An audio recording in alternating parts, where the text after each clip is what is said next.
Hi, welcome back to another quick guide. Today I'll teach you how to use game controller as mouse on PC.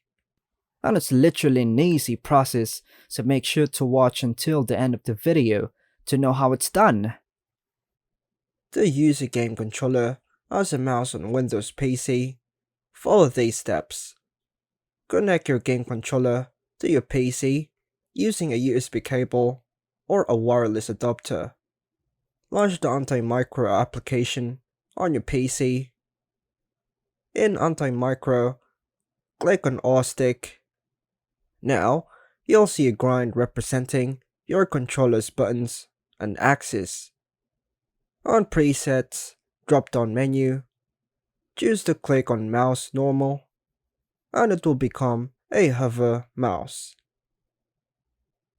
Now, go to L shoulder, then go to Mouse, then hit on left click button, and it will become the left click.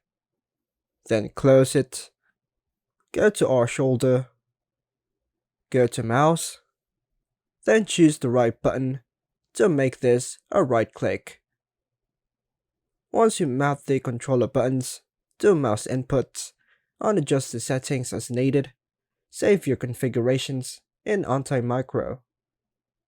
By following these steps, you can easily use a game controller as a mouse on your Windows PC using Anti-Micro. And that's all for now, folks. Hope you like and subscribe. Thank you.